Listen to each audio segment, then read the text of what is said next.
ഇത് നിനക്ക് വട്ടുണ്ടോ? എനിക്കോണ്ടിരിക്കാനല്ല. എന്താ ചെയ്യുന്ന നീ ഇതിനൊക്കെ ചെയ്യുന്നേ? വേറെ പണിയൊന്നുമില്ലേ? ഇതെന്താ എന്നാ ഇവിടെ സംഭവിച്ചത്? എന്നാ റെഡി എന്തിനു പറയുന്നു മോളെ? എന്താ ചാക്കിലെന്താ? പ്ലാസ്റ്റിക്കാ? ഇതെല്ലാം ഇവിടുന്ന് പറിക്കിയത്? എന്താ നിനക്ക്? ഇതെന്താ ഇവള് കളിക്കാൻ പോയില്ലേ? എന്താ പറ്റിയേ? പറ, എന്താ മോളെ പറ്റിയേ? സുഖമില്ലേ? എന്താ പറ്റിയേ? ഇതെന്താ നീ ചെയ്ത്?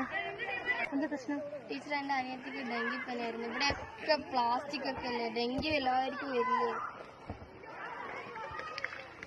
അത് ഇവിടെ ഈ പ്ലാസ്റ്റിക് ഒക്കെ നീ പെറുക്കി വൃത്തിയാക്കിയോ? എന്താ നിങ്ങളല്ല എന്താ വിചാരിക്കുന്നത്? ഇവിടെ കളിയാക്കാണോ വേണ്ടത്?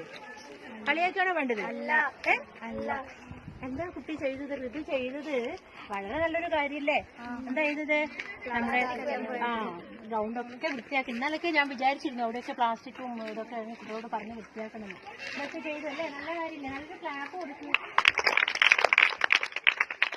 നിഷ ടീച്ചറെ, ഞാൻ കഴിഞ്ഞ വീട് 7-8 ക്ലാസ്സിൽ അപ്പൊ ഞാൻ കുറച്ച് കഴിഞ്ഞ് വന്ന് നോക്കുമ്പോ എന്താ കാണുന്നത്? ഇവരെല്ലാം കൂടി ചുറ്റാണ്.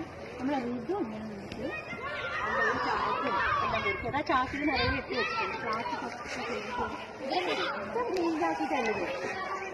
അടിപൊളിയാണല്ലോ ഇത്, മിടിച്ച് കിട്ടിയാണല്ലോ. എന്നിട്ട് നിങ്ങളൊന്നും കൂടിയില്ലേ? നല്ലൊരു കാര്യമാണ് ഇത് ചെയ്തിട്ടുള്ളത്. ഇതിന്റെ അനിയത്തിക്ക് ഡെങ്കി ആയിരുന്നില്ല. അപ്പൊ അങ്ങനെ കുട്ടി വീട്ടിലെല്ലാം വൃത്തിയാക്കി അങ്ങനെ എന്റെ സ്കൂളും ക്യാമ്പസും വൃത്തിയാക്കാൻ വേണ്ടിയിട്ട് അവിടെ തീരുമാനിച്ചു. നല്ലൊരു കാര്യമാണ്.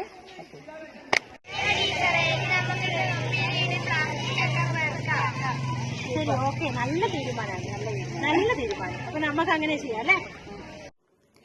ഇനി വരുന്നൊരു തലമുറയ്ക്കും ഇവിടെ വാസം സാധ്യമാ. ശുദ്ധമായ ജലാശയം, പരിശുദ്ധമായൊരു വായുവും, ഹരിതാഭമാമൊരു ഭൂമിയും, ഭംഗിയേറിയ പ്രകൃതിയും. ഇനി വരുന്നൊരു